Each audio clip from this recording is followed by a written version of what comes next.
Salve, salve, querido e querido ouvinte, sejam todos e todas muito bem-vindos e bem-vindas a mais um episódio do Estrangeiro, o podcast de política internacional do Brasil de Fato. É isso, essa nossa iniciativa aqui nos canais do BDF para debater os principais fatos do noticiário internacional, sempre com o nosso jeitinho BDF de ser uma visão popular do mundo. Eu sou Lucas Stanislau, coordenador de Inter aqui do Brasil de Fato, e vai estar aqui comigo toda quinta-feira pela manhã o nosso time de correspondentes que estão aí espalhados por cantos estratégicos desse mundão. Temos correspondente na Venezuela, em Cuba, na Rússia e na China. Olha só esse time galáctico de correspondentes que a gente tem, não é mesmo? Em lugares estratégicos aí do sul global. E vão estar aqui com a gente para trazer as informações mais quentes e também as melhores análises do ponto de vista do sul, do ponto de vista dos povos do sul global, para a gente compreender melhor o cenário internacional. E também está aqui comigo na bancada, claro, não estou sozinho aqui nessa tarefa, enquanto o Rodrigo Durão, editor de Inter, tira merecidas férias, a coordenadora de áudio e vídeo do Brasil de Fato, ela mesma, Monize Ravena, está aqui abrilhantando o Estrangeiro nesse segundo episódio de 2025 com a gente. Monize, seja bem-vinda ao Estrangeiro, a gente que sempre te escuta aqui no ponto, né, falando com a gente, obrigado por estar aqui com a gente, vamos lá para mais um episódio. Oi, Lucas, obrigada. Eu que agradeço, é uma honra, um prazer substituir o Rodrigo Durão aqui no Estrangeiro. E o Estrangeiro, que você já sabe, é toda quinta-feira às 10 da manhã. A gente está ao vivo no YouTube do Brasil de Fato, no Instagram, no Facebook, no X, aí, ex-Twitter. E também depois o nosso programa fica disponível em todas as plataformas de áudio, na sua preferida, como o Spotify. Então acompanha a gente, compartilha se você gostar, manda para um amigo, que a gente vai estar aqui toda quinta-feira às 10 discutindo essa visão popular do mundo. É isso, lembrando que a gente está ao vivo no YouTube, então manda aí sua mensagem, interage com a gente, manda sua sugestão, sua pergunta que a gente tenta responder aqui e também deixa seu comentário aí na caixinha do Spotify, do Deezer, enfim, do seu tocador preferido, que a gente quer te ouvir, quer contar contigo para fazer o Estrangeiro e provar aí que não existem fronteiras entre os povos e nem fronteiras entre quem nos escuta e também entre a gente que vos fala.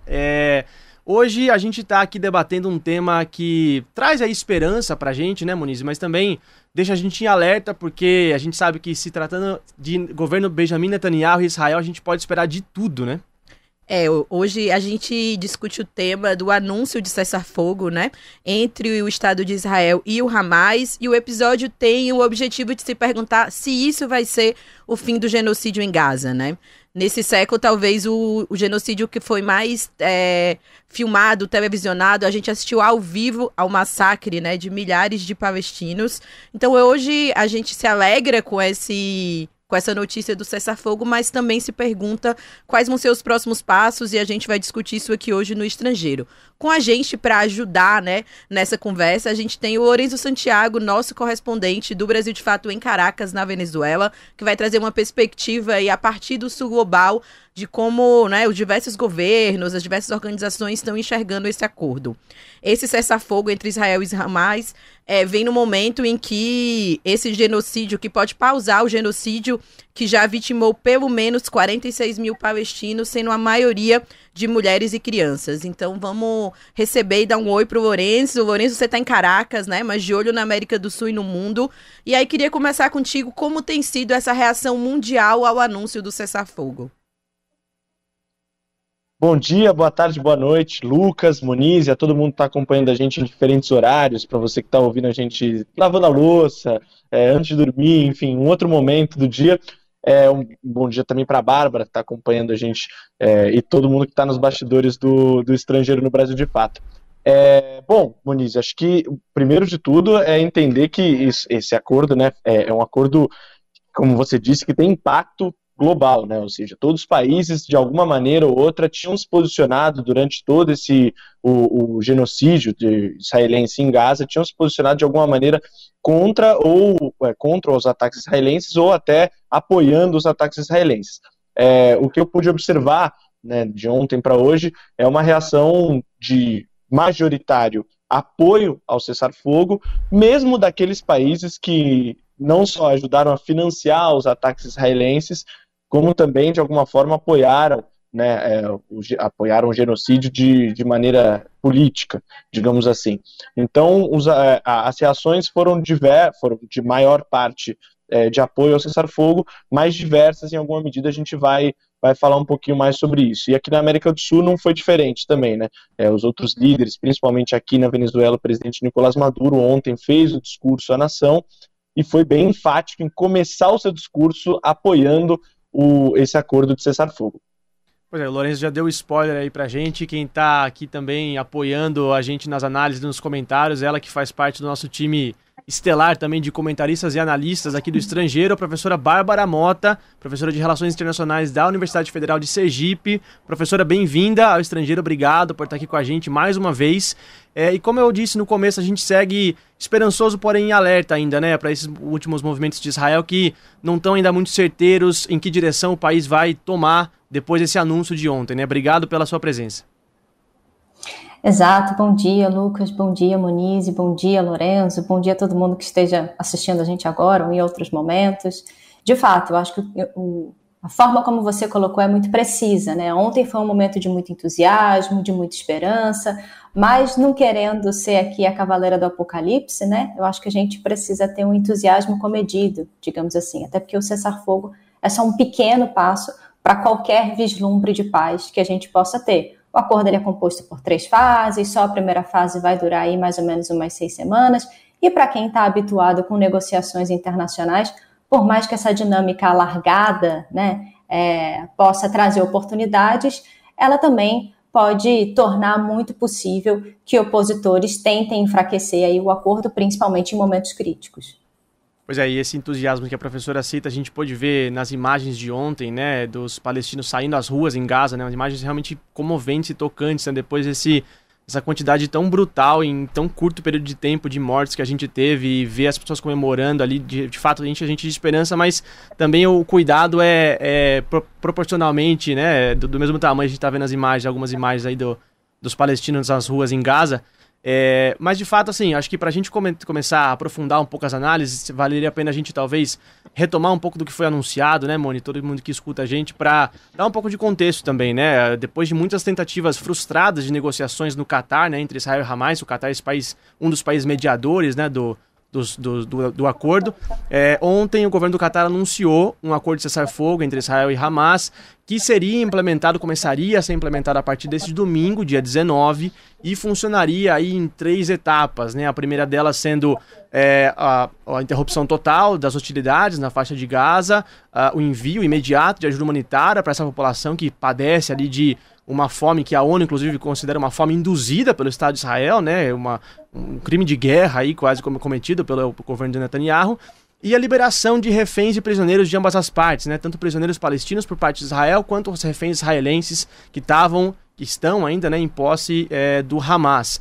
Um segundo momento consistiria na liberação de corpos de soldados mortos, de prisioneiros também mortos, e para começar a discussão de um terceiro momento, uma terceira fase, que aí sim consistiria num planejamento de reconstruir Gaza, que foi de fato levada à idade da pedra quase, né? Gaza está sob ruínas completamente, não conta mais com infraestrutura quase nenhuma, um estado realmente de calamidade. E aí a gente pode observar também, a gente pode entrar em discussão aqui ao longo do programa nessas disputas políticas, né, por parte de Israel, que quer conter a autoridade palestina ali na região, mas também geopolíticas, porque envolve o interesse de várias potências e vários países do mundo, né, Moni?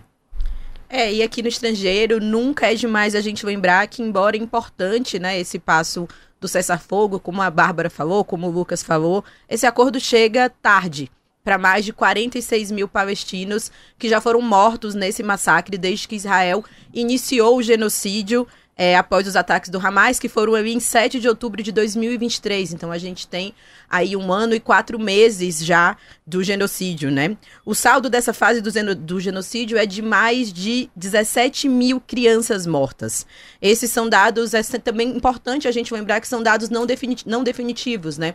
Porque debaixo dos escombros de Gaza, muito provavelmente a gente tem mais milhares de corpos que não conseguiram ainda ser identificados. Então, o tamanho desse genocídio, o saldo de mortos, as vidas perdidas, ainda é algo que nos próximos dias a gente deve ter uma dimensão maior. E eu queria aqui fazer uma menção também a quantidade de jornalistas mortos em Gaza, né?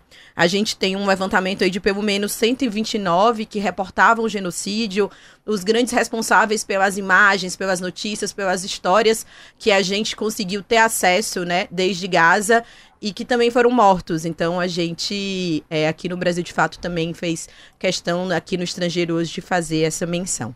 Não, é brutal, os números são chocantes, não cansam de espantar a gente, mas eu queria explicar também por que a gente está usando a condicional, né, teria, pareceria, quando a gente está falando do acordo de cessar-fogo, né, e por que a gente está também dizendo que temos que ficar em alerta ainda, né, porque na manhã dessa quinta-feira, que é quando a gente está gravando e transmitindo esse episódio do Estrangeiro, o governo do premier Benjamin Netanyahu, o governo israelense, disse que não ainda assinaria o acordo. Estava previsto uma reunião para essa manhã do Conselho de Segurança israelense.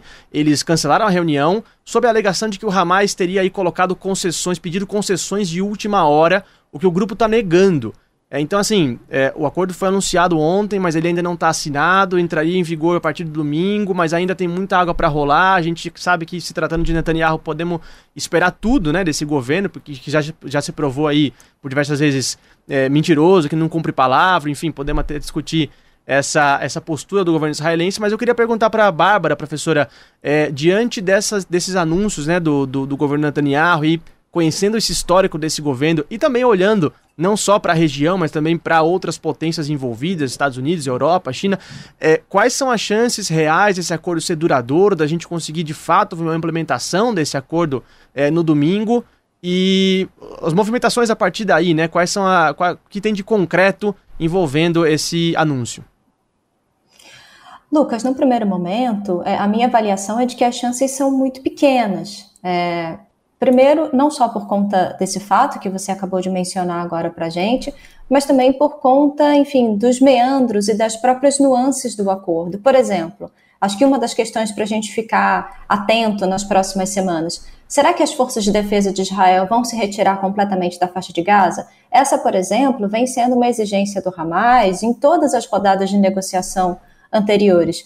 Mas seria bastante surpreendente, digamos assim, se Israel, vier a concordar em fazer isso, até porque a leitura de muitos opositores em Israel, muitos opositores ao acordo, é que a ação do Hamas só foi possível porque não havia na faixa de Gaza uma ação de segurança ostensiva de Israel, né, uma ação de segurança ostensiva com operações regulares, operações de contra-terrorismo. Então, acho que, por exemplo, esse é um ponto crítico, né, da negociação. E aí, fazendo só uma observação histórica, a gente pode trazer outros acordos, e pode ser que esses outros acordos revelem para a gente alguma experiência.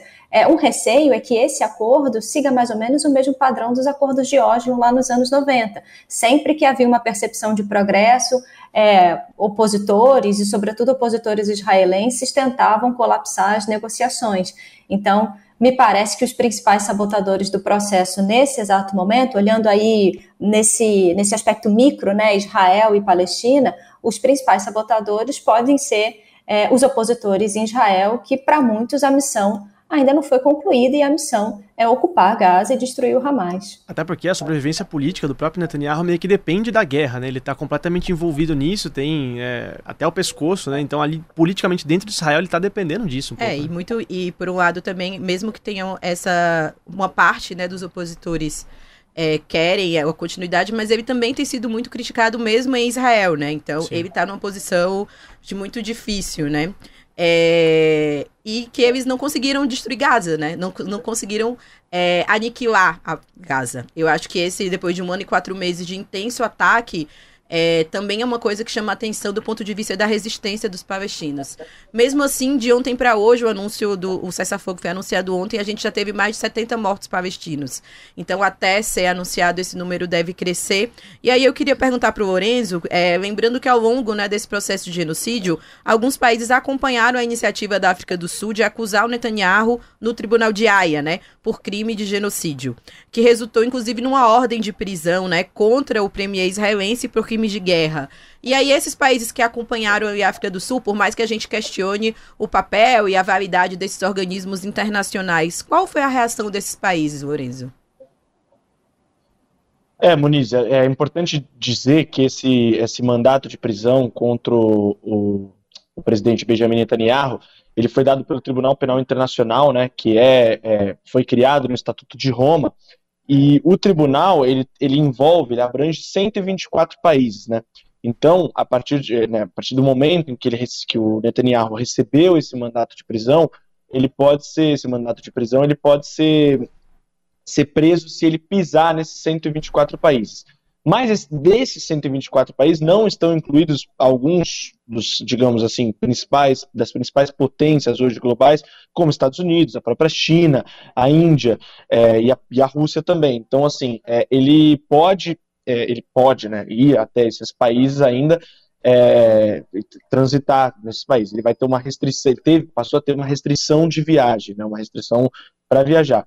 Só que, como você bem disse, Muniz, vários países, principalmente latino-americanos, acompanharam, né, essa decisão, apoiaram esse mandato de prisão. Alguns deles, como a Bolívia, ontem já reagiu também nisso, né? O presidente Luiz Arce disse que esse é um caminho, é uma possibilidade, pavimenta um caminho para reconhecer o próprio Estado palestino, né? Então, que ele não é só um cessar-fogo para evitar um conflito, ou para pausar um genocídio, um conflito interno na faixa de Gaza, mas ele abre um caminho político também para o reconhecimento do Estado da Palestina. Um outro país importante em todo esse processo é a Colômbia, né? O Gustavo Petro, ele foi um dos principais interlocutores dos países latino-americanos e do sul global, digamos assim, em se posicionar contra os ataques israelenses. Desde o começo, o presidente colombiano tem sido muito, muito enfático, muito duro no seu posicionamento contra a conduta do Benjamin Netanyahu. Inclusive, foi um dos primeiros países a romper relações com Israel, né? Ele, em determinado momento, ele anunciou que ia parar de comprar armas de Israel, e depois anunciou o rompimento total das relações com Israel. Lembrando que a Colômbia tem uma relação histórica com Israel, muito por causa da atuação dos Estados Unidos na Colômbia, para desmobilizar uma série, enfim, né, no que foi um dos períodos mais sangrentos da Colômbia, né, os ataques, o que foi chamado de Plano Colômbia, estabelecido pelos Estados Unidos. Israel tinha participação, tinha militares diretamente envolvidos na Colômbia. Então, por conta de todo esse histórico, a Colômbia foi um dos primeiros países a se posicionar contra. Já outros países que também é signatário do TPI, né, do Estatuto de Roma, e que teria que cumprir esse mandato é a Argentina. E o Milei, né, hoje, desde o começo também dos conflitos, né, desde do começo do mandato do presidente argentino, ele tem uma posição muito mais pró-Israel, né, de aproximação com o governo israelense. E ele também se posicionou contra isso. Ele falou que era contrário, que não ia seguir a ordem a determinação do TPI, mesmo que sendo obrigado a cumpri-la, já que a Argentina é signatária do Estatuto de Roma, né, que criou o Tribunal Penal Internacional. Então esses foram alguns dos países latino-americanos que reagiram dessa forma. Já na União Europeia, né, a presidente da Comissão Europeia, Ursula von der Leyen, apesar da relação próxima que a União Europeia e que os países europeus tiveram com Israel também em todo esse processo, ela também celebrou o acordo e disse que é uma possibilidade também de encaminhar a paz, desde que seja cumprido pelas duas partes. Ela reforçou isso, né, de que o acordo tem que ser cumprido pelas duas partes. Então ainda manteve essa posição, entre muitas aspas, neutra da Europa, né, enfim, também responsabilizando em muita medida os próprios palestinos por isso, né, então dizendo que é algo que deve ser cumprido pelas duas partes para ter uma duração permanente. E daqui a pouco a gente fala um pouco mais, acho que, enfim, um pouco mais sobre o Brasil, né, também reagiu a isso, e os Estados Unidos, né, também teve que também foi fundamental nesse processo, também, o Biden também acabou falando um pouco sobre o acordo. Agora, você citou o Milei, né, Lorenzo, mas desses governos de direita da América do Sul também queria destacar o governo do Paraguai, né, do Santiago Peña, que recentemente transferiu a embaixada paraguaia de Tel Aviv para Jerusalém, aí esse tipo de medida que é característica desses governos de extrema-direita que apoiam o sionismo, né, em Israel. O Trump mesmo, né, é um defensor dessa medida, o próprio Milei, Bolsonaro também era um defensor dessa medida, né, de mudar a embaixada brasileira de Tel Aviv para Jerusalém. E o governo paraguaio concretizou essa medida recentemente, algo chocante. E você está na Venezuela, queria só lembrar que a Venezuela é um dos países que há anos, né, tem relações rompidas com Israel, já desde o governo Chávez, se eu não me engano, né, que marca essa posição não só nessa fase mais recente do genocídio, mas desde 2008, 2009, Lourenço, se me corrige se eu estou errado na data. Não, exatamente, Lucas. O Chávez ele foi um dos principais líderes, aproveitando o seu gancho, um dos primeiros líderes a falar sobre a Palestina e a incluir a causa palestina dentro das diretrizes das relações exteriores da Venezuela. Então já faz parte da orientação da chancelaria venezuelana à defesa do Estado da Palestina, do reconhecimento do Estado palestino. A Venezuela foi o primeiro país da América do Sul, da América Latina, a reconhecer a soberania do Estado palestino. Outros países já haviam reconhecido a demanda da Palestina para ser um Estado independente, para ser um Estado, para ser reconhecido como Estado, mas a Venezuela foi o primeiro, com o Hugo Chávez, a reconhecer a soberania do Estado palestino e desde então, como eu disse, incluiu a defesa da Palestina dentro das diretrizes das relações exteriores.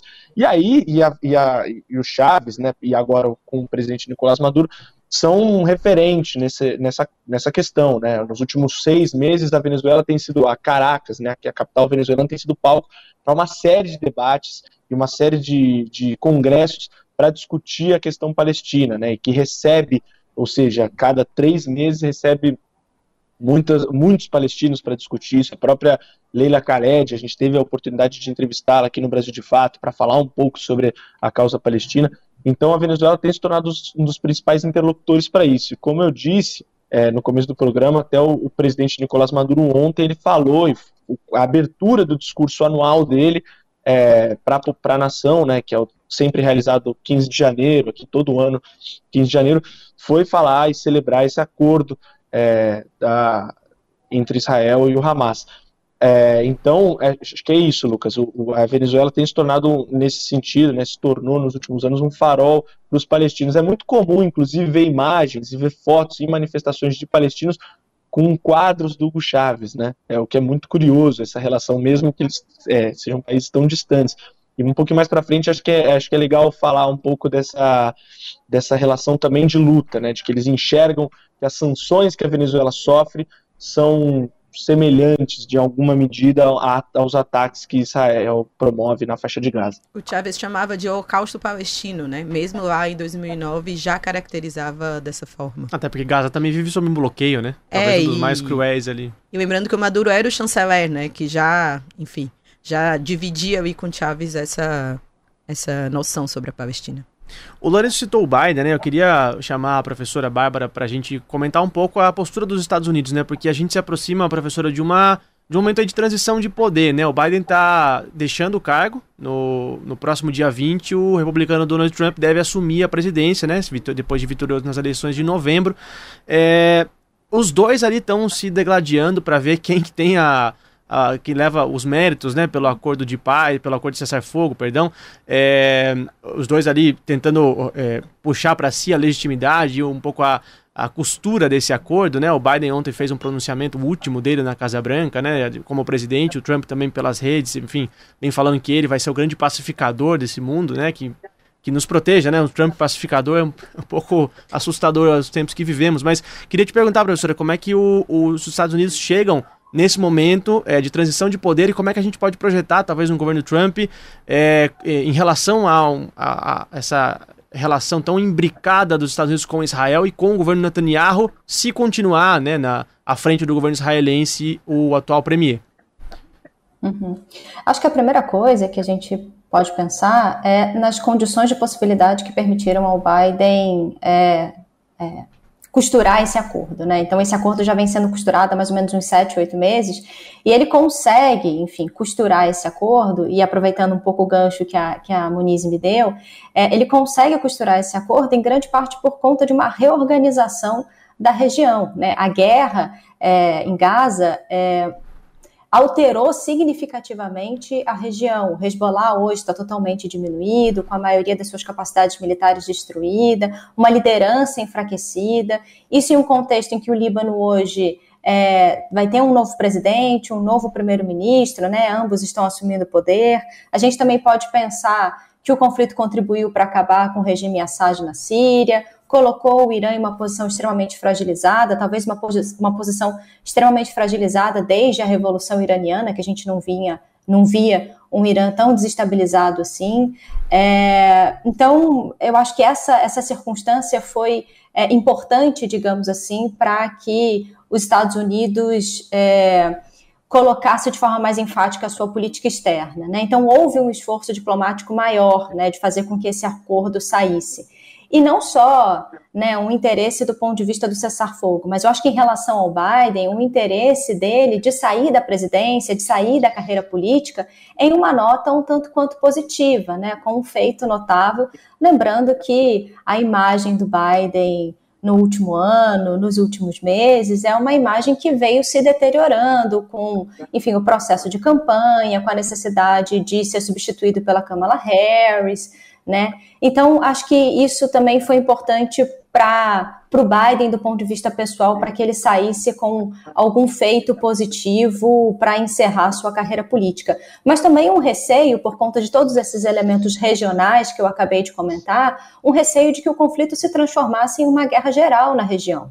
Né? Então, nos últimos meses, a gente teve o Hezbollah, o Líbano se envolvendo, o Irã se envolveu com troca de contraofensivas com Israel avançou no território sírio.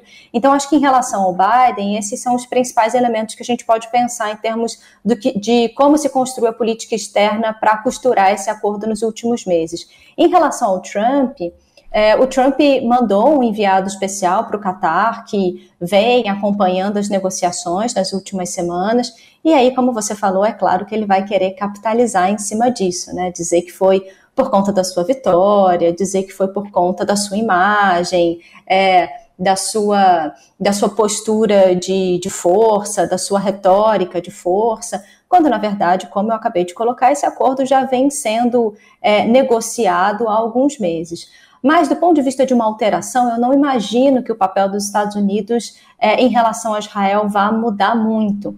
Claro que, do ponto de vista da retórica, sim, né? Talvez uma defesa muito mais explícita do Estado de Israel. Como você mesmo mencionou, o Trump teve a iniciativa de alterar a embaixada dos Estados Unidos na região. Mas, se os democratas eles tendem a ser um pouco mais contidos na retórica, o auxílio financeiro e o auxílio militar, ele é marca da relação histórica entre Estados Unidos e Israel, independente do partido que esteja à frente dos Estados Unidos. Então, acho que isso não vai se alterar. Talvez uma alteração, mais uma vez, como eu mencionei, do ponto de vista da retórica. O próprio Mike Waltz, que é o conselheiro de segurança nacional do Trump, disse que o acordo só tinha sido feito, né, por conta de uma espécie de um efeito Trump, digamos assim, né? Ou seja, de que a ameaça do Trump dizendo que o inferno iria explodir no Oriente Médio se os reféns não fossem libertados antes da sua posse, de que isso foi o elemento que fez com que as partes chegassem a um acordo para que essas partes não sofressem as consequências. Pode ter tido algum peso esse receio numa alteração ainda mais substantiva da política externa dos Estados Unidos agora no governo Trump em termos de auxílio para Israel?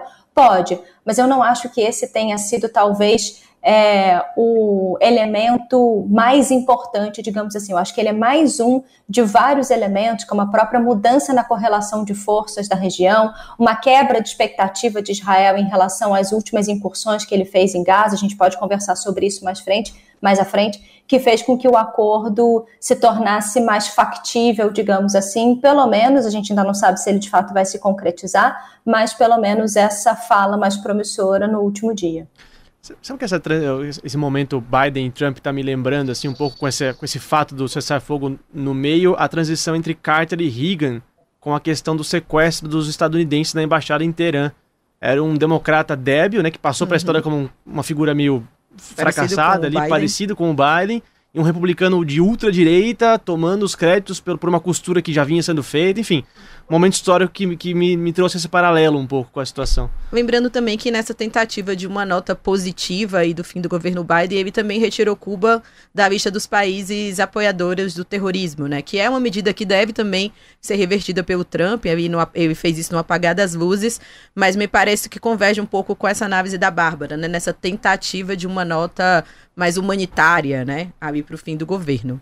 E eu quero te fazer um convite, né, você que quer ter acesso a uma cobertura jornalística independente, de qualidade, comprometida com a pauta dos trabalhadores e trabalhadoras, com a nossa visão popular do Brasil e do mundo, assina a newsletter do Brasil de Fato. Semanalmente, você vai receber em primeira mão análises profundas, conteúdos exclusivos, bastidores, que te ajudam a entender o que realmente está acontecendo no Brasil e do mundo. É só acessar o link brasildefato.com.br/boletim e se inscrever gratuitamente. O link também está disponível aqui na descrição desse episódio. É de graça e, como eu sempre digo, é gostoso demais. Não perde, vai lá e se inscreve na nossa news. Eu queria voltar com o Lourenço aqui pro papo, mas antes ler algumas mensagens, Mônica, que a gente tem recebido aqui no YouTube. O pessoal tá se manifestando aqui em relação, se posicionando, né? Dizendo que o Jorge Miranda tá dizendo a missão não é destruir o Hamas, mas sim continuar com o genocídio. E também o pessoal, sabemos como agem os imperialistas e os fascistas, né? Então... Tá todo mundo alerta, como a gente falou todo no mundo início alerta do programa, com Netanyahu, né? Desconfiado desse cessar-fogo. Perfeitamente. E o Trump na presidência dos Estados Unidos também não deixa a gente descansar, né? Lorenzo, você citou aí os países que apoiam a causa da África do Sul no TPI, os países da América do Sul que se posicionaram contra o governo Netanyahu. O Brasil foi um deles, né? O presidente Lula, desde o início, vem tomando uma postura muito dura e muito elogiada por diversos movimentos populares ao redor do mundo, não só do Brasil, de classificar o que acontece em Gaza como genocídio. Ele chegou até a comparar com o Holocausto nazista, né? O Holocausto cometido pelos nazistas na Segunda Guerra Mundial. Como é que o Brasil se posicionou de ontem para hoje com esse anúncio? O presidente Lula falou alguma coisa? Que a gente tem de repercussão brasileira sobre isso? Lucas, exatamente. O Lula ele foi desde o começo também uma das principais vozes para denunciar isso. Só queria voltar, antes de entrar nessa resposta, num ponto que a Bárbara falou, para reforçar o ponto dela, que essa disputa entre o Biden e o Trump pela autoria do acordo, né, já está sendo disputada na própria imprensa estadunidense, né? Ontem, durante a declaração do Biden, no final da declaração do Biden, um jornalista chega a perguntar, né, para o Biden se quem que levaria o crédito, se era o Trump ou o Biden por aquele acordo. E aí o Biden até responde: está brincando? Isso é uma piada, né? Então, assim, e hoje alguns editoriais também já pontuam, né, dos jornais estadunidenses já pontuam um pouco do que vai ser essa disputa narrativa em torno do acordo, até porque os dois, né, tiveram representantes, né, tanto o republicano quanto o democrata tiveram representantes na costura desse cessar-fogo, como a Bárbara disse. O Lula disse ontem um pouco sobre... ele foi mais um dos que celebrou o acordo, né? Ele disse que também, assim como pincelou um pouco o Luiz Arce na Bolívia e o Petro na Colômbia, ele falou que é uma possibilidade de abrir, de pavimentar um caminho para uma solução definitiva na região, né? Que o cessar-fogo é importante, mas que é necessário que ele seja cumprido de maneira efetiva para que você tenha uma solução definitiva na região. O Lula também, desde o começo, né, tem se posicionado e passou por uma crise diplomática com Israel, né, Lucas? Então, desde o começo, ele foi enfático, falou 1, 2, 3 vezes em discurso nas próprias redes sociais, e aí, a partir do momento que ele faz a comparação com o Holocausto, é que começa realmente uma tensão entre os dois maior, né? O próprio embaixador brasileiro em Israel é convidado, né, pelo governo israelense para visitar o museu do Holocausto em Tel Aviv, e aí o que para o governo brasileiro foi tido como um constrangimento, e aí o governo brasileiro também convoca o embaixador para consultas aqui, né, que também é uma demonstração de um rechaço diplomático para uma medida como essa. E nesse momento também o Lula é considerado uma persona não grata, né, em Israel. Então você teve essa crise diplomática que foi se arrastando ao longo do tempo, e o Lula também, ele desde o começo, né, até desde antes da eleição dele, ele já tinha se colocado e tentado se colocar como um mediador de conflitos internacionais, né? Então ele fala, antes da eleição dele, ele falava em 2022, no final de 2022, ele falava muito sobre uma resolução de conflitos na Rússia, né, na Ucrânia, de que o Brasil seria protagonista nessa resolução. Depois também, com o início dos ataques, né, com a retomada dos ataques em Gaza, ele também coloca o seu governo como um possível mediador, mas no final das contas ele não conseguiu colocar o Brasil, né, e o Itamaraty como tão protagonista assim, né? Ele acabou, de certa medida, ficando um pouco escanteado e tendo que abraçar, sim, claro, isso não é pejorativo, não é ruim isso, né? Mas não alcançou exatamente o patamar que o Brasil esperava na negociação desses conflitos. Então ele embarcou, claro, com razão, nos pedidos como da África do Sul e outras medidas internacionais, né, outros pedidos de outros países para o cessar-fogo. E aí ontem, só retomando, ele então celebra esse acordo, fala que depois de tanto tempo de sofrimento e destruição, que é uma notícia positiva, trazida, enfim, pelas partes, e que isso traz esperança para o futuro na região, né, no Oriente Médio. Lembrando aqui que na celebração dos 2 anos do golpe não bem sucedido do 8 de janeiro, o embaixador palestino exerceu uma representação ali entre os embaixadores, o Lula saudou, foi muito aplaudido, fez questão de citar a Palestina naquele momento. Bárbara, você já falou um pouco antes, mas queria retomar uma questão que para mim é uma das mais importantes desse processo, que é como fica o chamado eixo da resistência diante desse cessar-fogo, né?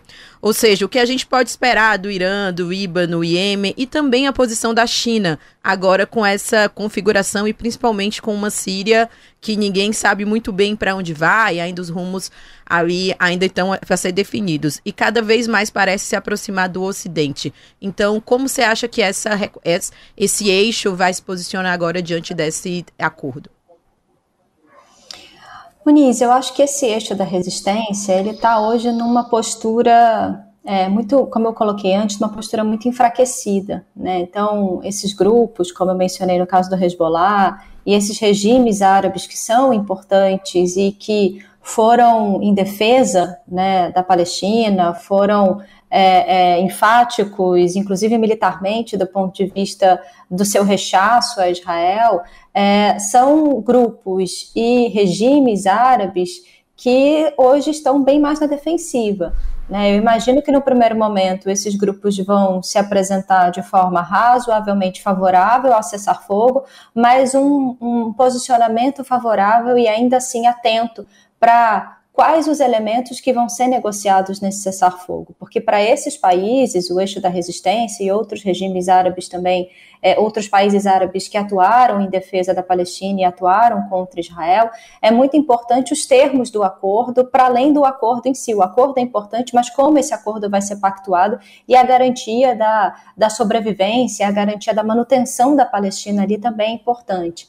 Em relação à China, a China contemporânea, a China é um caso curioso nesse contexto, porque a China contemporânea sempre teve um padrão de atuação, quando o assunto era conflito Israel-Palestina, sempre teve um padrão de comportamento, dizendo que ambas as partes deveriam buscar contenção, que deveriam reforçar a importância da solução de 2 estados, de se comprometer em apoiar as negociações de paz, usualmente fazia isso usualmente por meio de alguma conferência internacional. E vinha fazendo isso porque a China, durante muito tempo, e ainda hoje, tenta equilibrar o gradual aumento das suas relações econômicas com Israel, com as suas relações econômicas com os demais países árabes e também com essa postura, com essa posição de se apresentar como um país intrinsecamente do sul global, né, e de uma terceira parte confiável para atuar em circunstâncias de instabilidade, como no caso desse conflito.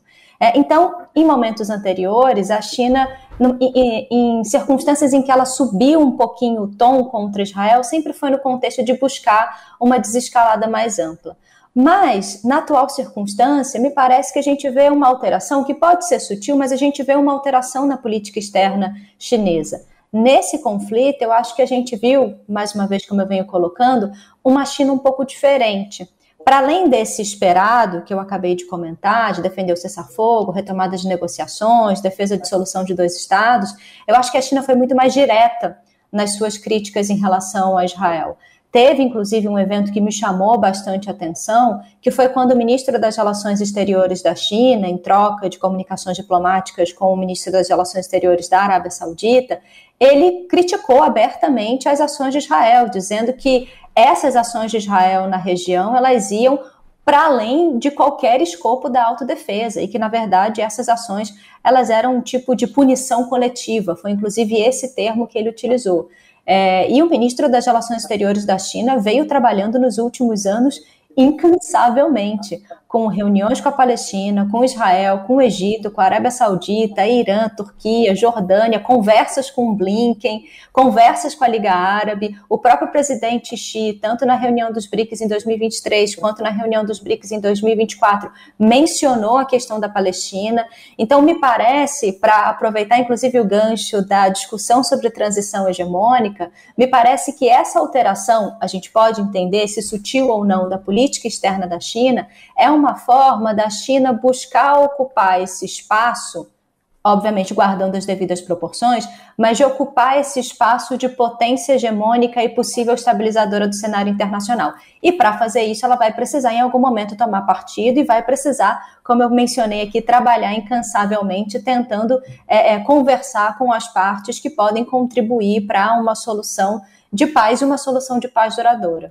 Lembrando que a China foi palco e mediadora de um acordo histórico, né, recentemente no ano passado, entre Hamas, Fatah e outras organizações palestinas de resistência, né, que ali concordaram e uma agenda comum, né, um acordo de fato único e que foi assinado e facilitado pela mediação da China. Mas ainda em China, eu queria só fazer uma pergunta para a gente.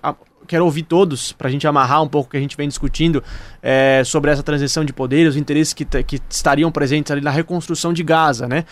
Há uma proposta de que os países dos BRICS liderem essa reconstrução, né? Tanto do ponto de vista de infraestrutura, quanto do ponto de vista político, né? De influência ali na região, mas também a gente sabe que os Estados Unidos e outros países ali aliados do Ocidente também têm muito olho grande em cima daquilo, porque além de tudo, além do custo humanitário, do ponto de vista de direitos humanos, é uma grande oportunidade de negócio que está se desenhando. Uma infraestrutura toda, que foi toda acabada, né? Vai precisar reconstruir inteiramente. Do zero, praticamente. Do zero. Então, queria ouvir todos aí, começar pela professora Bárbara.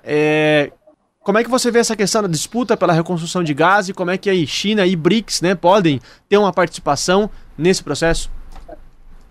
De fato, Lucas, como você colocou, o cenário de reconstrução ele vai ser um cenário muito custoso, né? Custoso do ponto de vista financeiro, custoso do ponto de vista dos investimentos. A gente tem que pensar, então, como é que essa reconstrução vai acontecer, né? Como é que a gente pode pensar num futuro positivo, digamos assim, para a região, quando em torno de 90% da população foi deslocada, né? Em algumas análises eu ouvi alguns colegas, algumas pessoas dizendo, agora, em tom positivo, né, agora as pessoas vão poder retornar, mas para onde essas pessoas vão retornar, né? A maioria da casa dessas pessoas não está lá, toda a rede de hospitais, escolas também não está mais na região. Então, mais uma vez, a reconstrução vai ser muito custosa para recuperar toda essa infraestrutura básica que foi dizimada. E aí, acho que a sua pergunta, ela se impõe, né? Quem vai participar e como vai participar dessa reconstrução? A gente vai conseguir uma participação dos BRICS, e a gente sabe que do ponto de vista dos BRICS individualmente, os países têm capacidades muito diferentes de contribuir financeiramente com essa reconstrução. Talvez a China seja esse principal paymaster, digamos assim, ou esse potencial paymaster, principal patrocinador que possa vir a contribuir com a reconstrução. Se não os BRICS, vai ser a comunidade internacional vai se apresentar para fazer isso. Talvez, por exemplo, uma missão da ONU, acho que essa pode ser uma saída, digamos assim, dos Estados Unidos, mas não sei se dos Estados Unidos Trump, porque Trump vem se apresentando como um líder bastante reticente em relação a esses fóruns multilaterais. Então, individualmente ou em grupo, quem é que vai ter interesse em avançar esse processo de reconstrução da região? Estados Unidos, individualmente, acho muito difícil, pensando que a próxima gestão é uma gestão de corte de custos e retirada dos Estados Unidos de várias ações internacionais e uma retirada dos Estados Unidos do ponto de vista de um cálculo matemático de custo e benefício, né? Então, pode ser que talvez os Estados Unidos individualmente não estejam interessados nisso, o Elon Musk e toda a galera das Big Techs. Israel vai estar interessado nisso? Certamente não. Para Israel, quanto mais terra arrasada a gente tenha naquele local, melhor, mas abre-se caminho para novos assentamentos, digamos assim. Então, acho que essa é uma questão de fato que se impõe. Lorenzo, rapidamente, queria te ouvir sobre a posição do Brasil. O Brasil não poderia, talvez, financiar via BNDES algum projeto para ajudar na reconstrução de Gaza? Acho que essa é uma saída para o Brasil, né?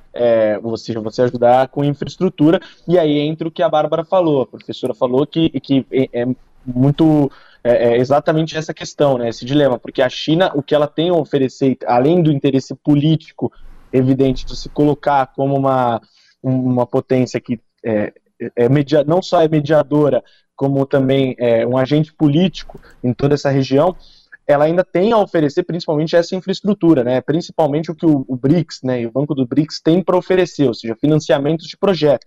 Então, por mais que a China e os chineses mantenham esse pragmatismo de não subordinação e de negócios de igual para igual entre o sul global, o que os chineses principalmente costumam promover, especialmente na África, né, são projetos de infraestrutura. Então, acho que para os chineses esse é uma grande lacuna assim, que se abre, né, um grande caminho que se abre também para ter uma relação próxima com a Palestina, né?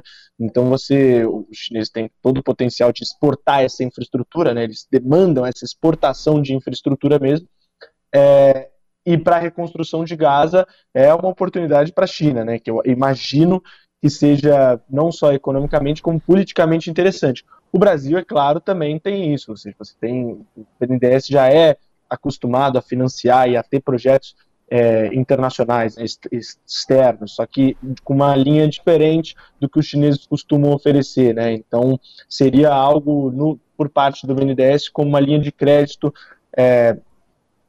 para, enfim, financiamento de projetos pontuais, né? E não, acho que Desculpa, Maurício, pode falar. Não, desculpa, Lorenzo, só ia lembrar que nesse mundo que a gente vive, provavelmente são empresas que vão reconstruir Gaza, então grandes empresas devem lucrar com o genocídio. Então vamos ter uma disputa também aí real em torno de capital, a gente está discutindo um pouco de onde vai vir esse capital, né, da China, do Brasil, dos Estados Unidos, desses organismos multilaterais, mas de fato a gente vai ter muito provavelmente grandes empresas que vão lucrar na reconstrução de Gaza e vão lucrar com o genocídio, né? Isso é bem aterrador, assim, para a realidade que a gente vive. A assombrosa capacidade do capitalismo de converter tudo em mercadoria, inclusive um genocídio. Inclusive o genocídio. É chocante. E aí entra essa linha de crédito. Desculpa, Bárbara, mas aí entra exatamente essa formulação de linha de crédito, né, do BNDES, que tem parceria com empresas nacionais, enfim. A gente vai seguir de olho aqui no que acontece não só no dia de hoje, quinta-feira, o dia que a gente está transmitindo esse episódio, mas também ao longo da semana e dos dias da aplicação e da implementação de fato desse acordo de cessar-fogo. Até agora aqui as notícias que a gente tem é de que a reunião de fato em Israel foi atrasada, né? Eles não assinaram esse acordo de cessar-fogo ainda, então a gente continua acompanhando e cobrindo o tema, então convido a você que está nos ouvindo a seguir conectado aí nos canais do Brasil de Fato e também no nosso site. Muniz Ravena, a gente fecha aqui esse primeiro bloco para ir agora tentar dar uma desupilada, pro nosso quadro preferido, uma relaxada e brincar de terra plana. Então vou pedir para a Lua, solta a nossa vinheta, Lua, por favor, para a gente ir para o segundo bloco. We don't need no education.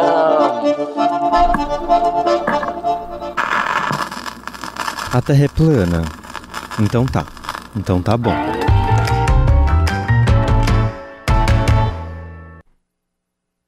Muito bem, chegamos aqui para o Festival Terra Plana, essa gincana de bizarrices, né, que Muniz está estreando aqui a participação, hein, Muniz? E já disse que chegou prometendo aqui levar o prêmio dessa semana. Vamos ver se chega preparada aqui pro episódio. Grandes expectativas aí com a sua notícia, mas para você que está chegando a primeira vez aqui, ainda não sabe o que é essa loucura que a gente está propondo aqui. É muito simples, é uma competição aqui saudável, amistosa entre nós. Eu, Muniz e Lourenço vamos trazer a notícia mais bizarra que saiu na semana no noticiário internacional, e quem escolhe quem merece o troféu, assim, o prêmio da gincana, é a nossa convidada, nossa analista Bárbara Mota. Professora, contamos com o seu julgamento preciso como sempre. E quero, Lourenço, quem começa, quem estreia no quadro começa, é isso? Podemos começar com a Muniz?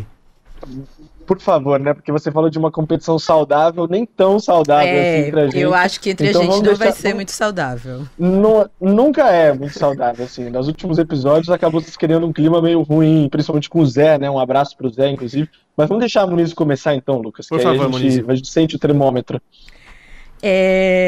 Vamos lá, gente, estou estreando aqui.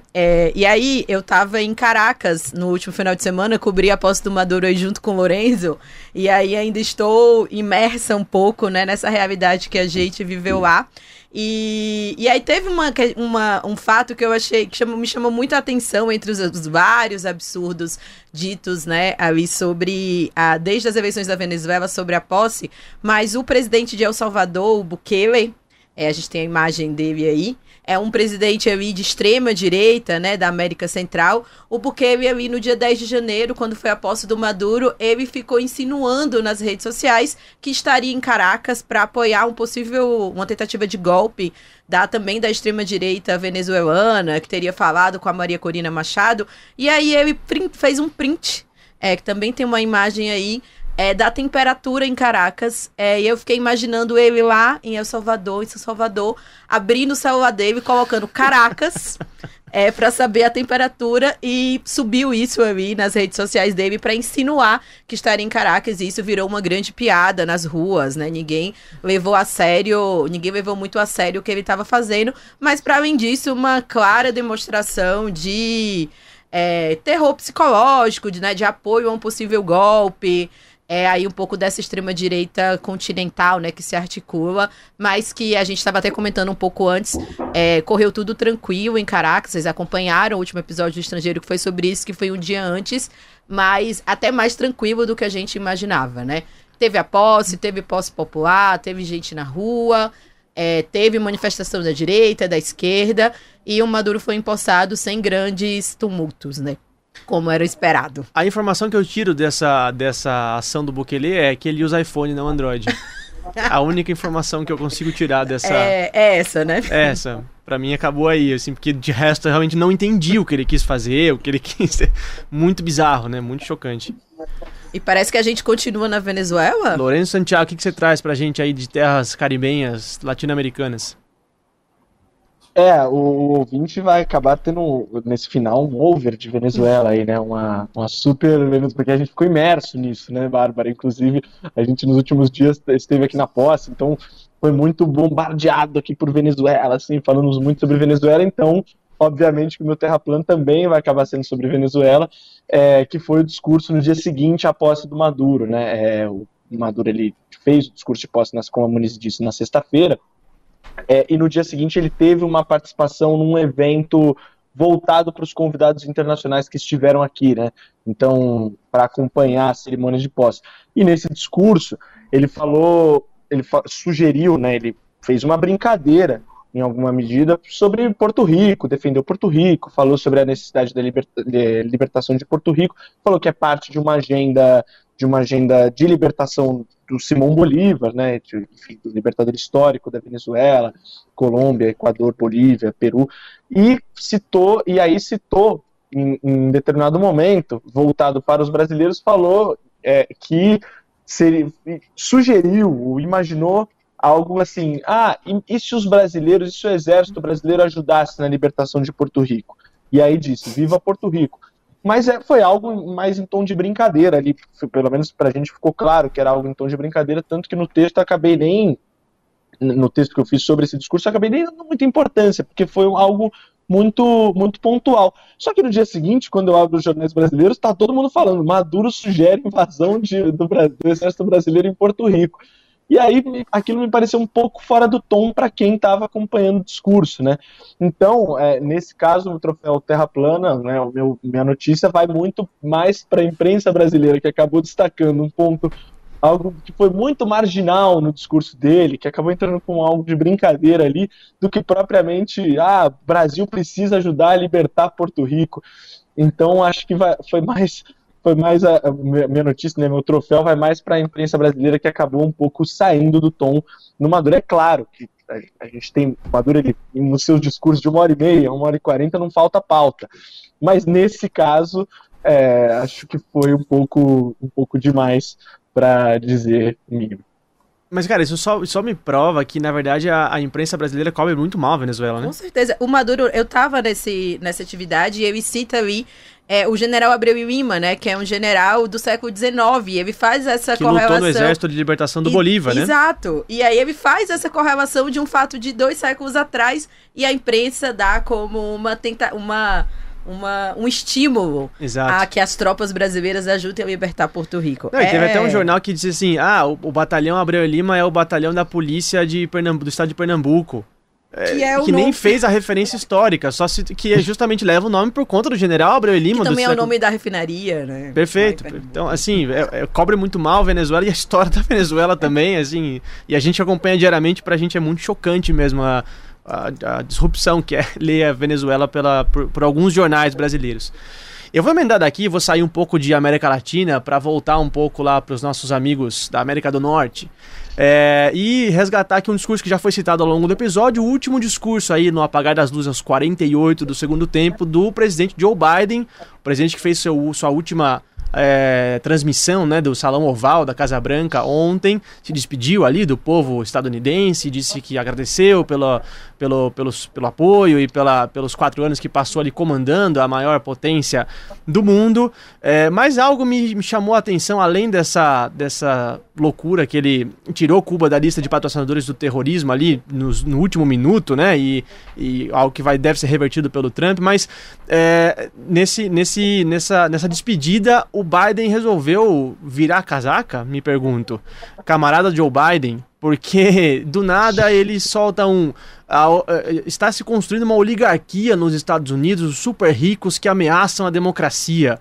Eu quase confundi com um discurso do PCO, assim, do Maduro, né? De repente, estamos vendo aqui o Partido Comunista dos Estados Unidos fazendo uma locução, de repente, daqui 4 anos o Biden se candidata aí pelo Partido Comunista, né? Ou pelo Partido Socialismo e Liberdade, não sei. Porque, de fato, assim, me pergunto de que adianta agora, né? Agora, aos 48 do segundo tempo, ele vir fazer essa denúncia, já passada a campanha eleitoral, já passada toda qualquer possibilidade que ele tenha de enfrentar a sua oligarquia, então, de dentro do Estado, né? Porque agora vem denunciar isso, me pareceu uma atitude completamente oportunista e interesseira do presidente que vai deixar a Casa Branca aí no próximo dia 20.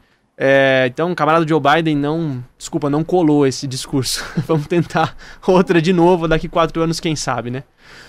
E com essa, me despeço da professora Bárbara Mota. Professora, muitíssimo obrigado pela sua participação aqui no Estrangeiro, sempre brilhante com as análises, com os comentários, e te peço aí para definir essa disputa saudável e amistosa, reforça aqui o caráter da gincana. Obrigado, professora. Eu que agradeço, Lucas, é sempre um prazer e um gosto estar aqui com vocês. A gente fala de coisa séria, mas a gente se diverte também. Mais uma vez, vocês me colocaram uma tarefa muito difícil, né? Porque eu fico entre a infantilidade dos homens de esquerda, entre a sugestão de utilizar as Forças Armadas Brasileiras. As Forças Armadas Brasileiras não conseguem se organizar nem para dar um golpe, tem até dificuldade de pensar em como pegar um táxi em Brasília, vão auxiliar na libertação de Porto Rico como? E com esse arroubo de esquerda, digamos assim, do presidente Biden, sinto muito, Lucas, mas eu não vou ficar com a sua, porque senão pode ser que me acusem de parcial, já que Estados Unidos é minha área de especialidade. Então, essa sua fala terra plana, ela é muito boa, mas... Eu pensei, foi intencional, Bárbara, foi intencional.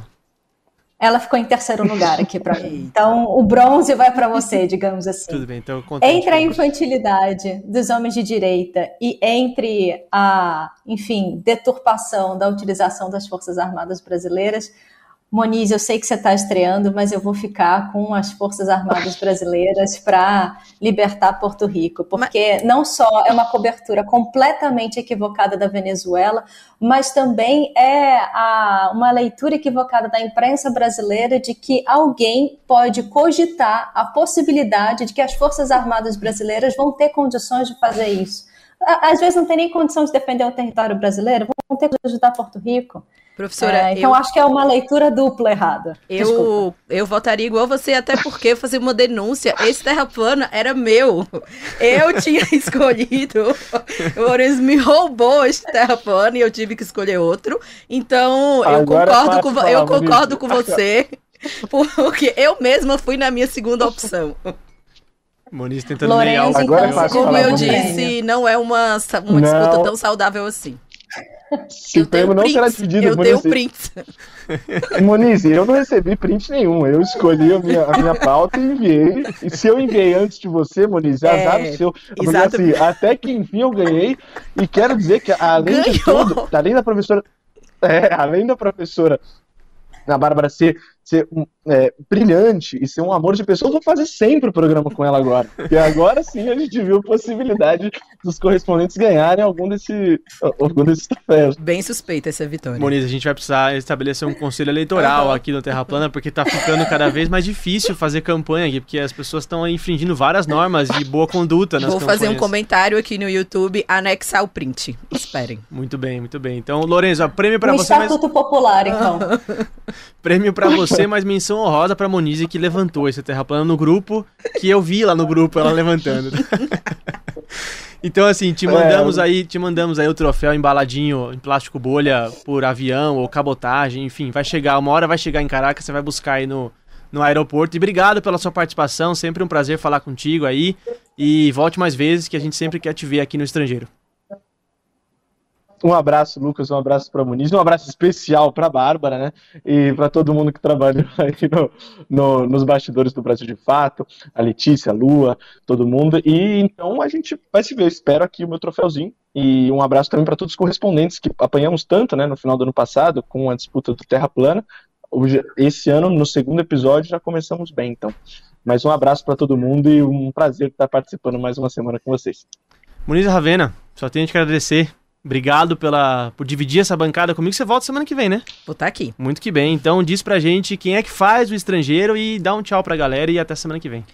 Bem, gente, foi um prazer estar aqui, estrear no Estrangeiro. Semana que vem continua aqui. E o Estrangeiro é apresentado por Lucas Stanislau e eu, Moniz Ravena. A direção é da Camila Salmásio.